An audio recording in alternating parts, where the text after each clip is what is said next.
Khel Ratna nomination లో విపక్ష చూపుతున్నారని భారత క్రీడాకారులు వ్యాఖ్యలు చేయడం ఇప్పుడు సంచలనంగా మారింది. పారా ఒలింపిక్స్ లను గుర్తించడం లేదంటూ ఈ ఏడాది స్వర్ణం గెలిచిన ఆర్చర్ హర్విందర్ సింగ్ అసంతృప్తి వ్యక్తం చేశారు. మను భాకర్ నామినేషన్ వివాదం వేళ ఈ పారా ఆర్చర్ వ్యాఖ్యలు వైరల్ గా మారాయి.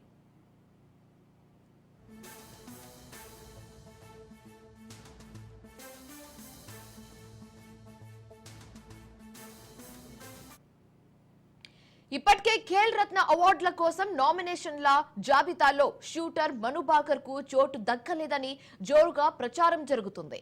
అయితే దీనిపై స్పందించిన మను భాకర్ ఒక అథ్లెట్ గా దేశం కోసం ఆడడం తన బాధ్యత అని వివరించారు. గుర్తింపు అవార్డులు తనకు స్ఫూర్తినిస్తాయని, కానీ అవే తన లక్ష్యాలు కావని ట్వీట్ చేశారు. నామినేషన్ దాఖలులోనే ఏదో లోపం జరిగి ఉండవచ్చని అనుమానం కూడా వ్యక్తం చేశారు. అయితే సమస్య పరిష్కరించేందుకు ప్రయత్నాలు జరుగుతున్నాయని చెప్పారు. మరోవైపు ఈ వివాదంపై మను భాకర్ కోచ్ అసహనం వ్యక్తం చేశారు. ఒక ఒలింపిక్స్ లో 2 పతకాలు సాధించిన మను భాకర్ ఎవరో తెలీదా అంటూ ప్రశ్నించారు. ఆమె దరఖాస్తు చేసుకోలేదని ఎలా చెప్తారని ఘాటు వ్యాఖ్యలు చేశారు.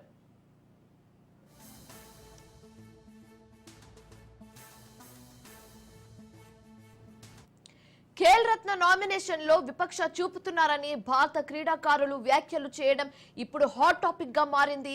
పారా ఒలింపిక్లను గుర్తించడం లేదంటూ ఈ ఏడాది స్వర్ణం గెలిచిన ఆర్చర్ హర్విందర్ సింగ్ అసంతృప్తి వ్యక్తం చేశారు.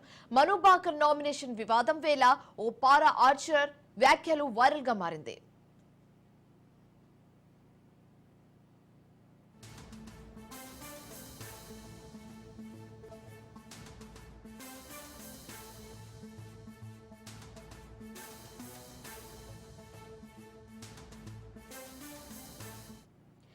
ఇప్పటికే ఖేల్ రత్న అవార్డుల కోసం నామినేషన్ల జాబితాలో షూటర్ మను భాకర్ కు చోటు దక్కలేదని జోరుగా ప్రచారం జరుగుతోంది. అయితే దీనిపై స్పందించిన మను భాకర్ ఒక అథ్లెట్ గా దేశం కోసం ఆడడం తన బాధ్యత అని వివరించారు. గుర్తింపు అలాగే అవార్డులు తనకు స్ఫూర్తినిస్తాయే, కానీ అవే తన లక్ష్యాలు కావని ట్వీట్ చేశారు. అలాగే నామినేషన్ల దాఖలులోనే ఏదో లోపం జరిగి ఉండవచ్చని అనుమానం కూడా వ్యక్తం చేశారు. అయితే సమస్య పరిష్కరించేందుకు ప్రయత్నాలు జరుగుతున్నాయని చెప్పారు. మరోవైపు ఈ వివాదంపై మను భాకర్ కోచ్ అసహనం వ్యక్తం చేశారు. ఒకే ఒలింపిక్స్ లో 2 పతకాలు సాధించిన మను భాకర్ ఎవరో తెలీదా అంటూ ప్రశ్నించారు. ఆమె దరఖాస్తు చేసుకోలేదని ఎలా చెప్తారని ఘాటు వ్యాఖ్యలు చేశారు.